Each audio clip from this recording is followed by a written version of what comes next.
This is Reality Dispatch, written by Jim Minns.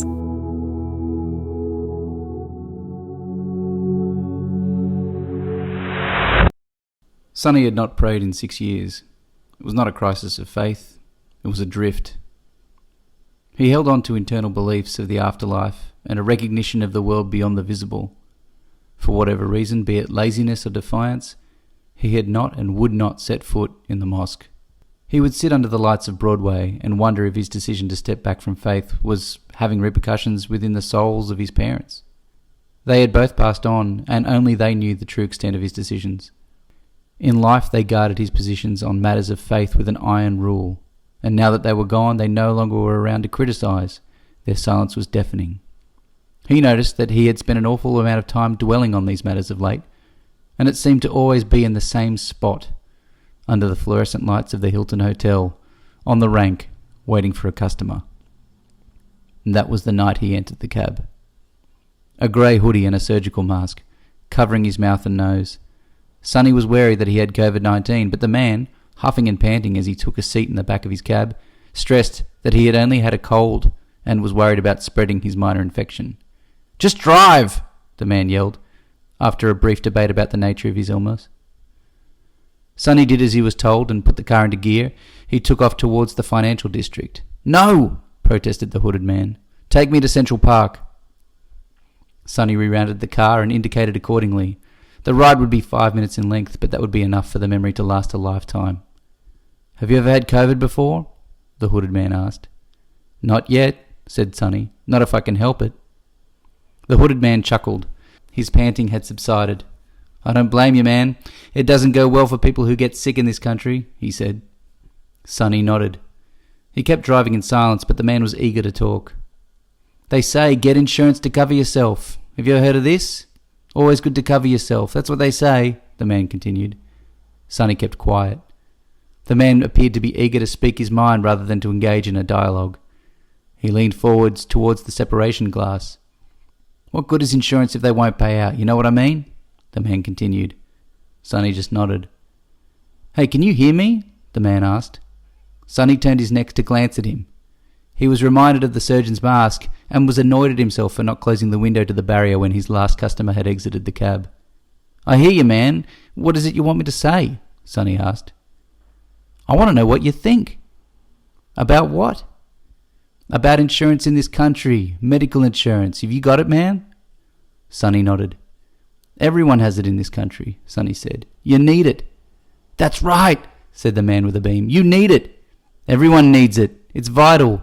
Can you imagine getting sick without it?" Sonny shook his head. "It's a death sentence. Now tell me this. Can you imagine life with it?"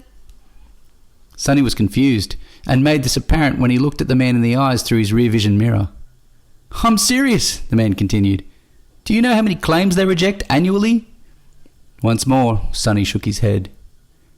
"Let me give you a little insight, my friend.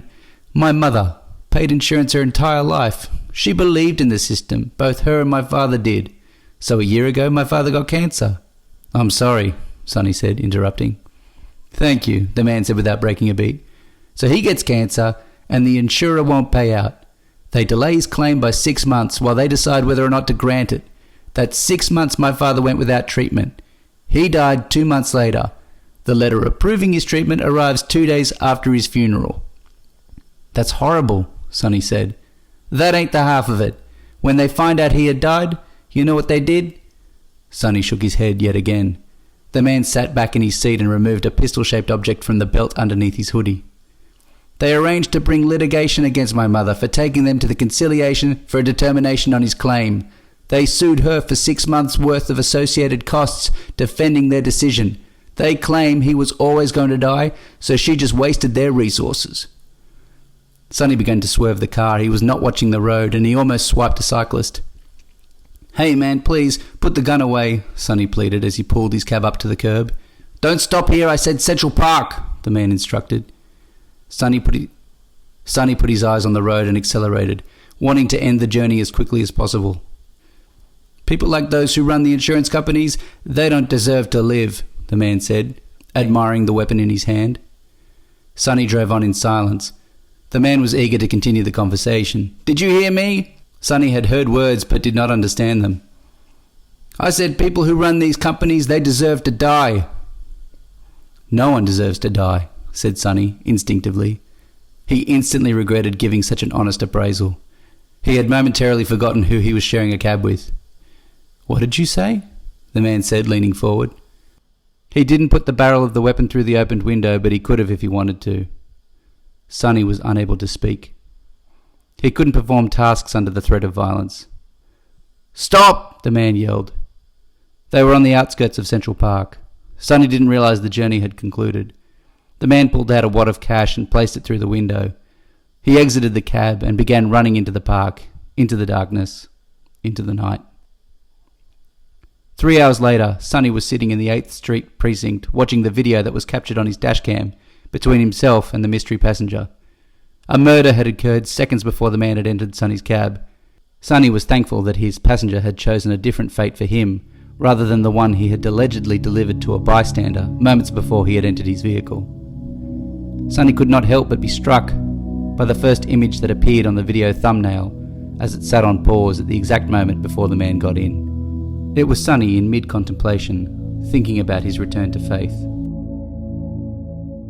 Sonny decided that tonight would be as good a night as any to return to the fold and re-engage in the eternal questions that he would seek answers to for the rest of his days. He would return to his community. He would return to the mosque.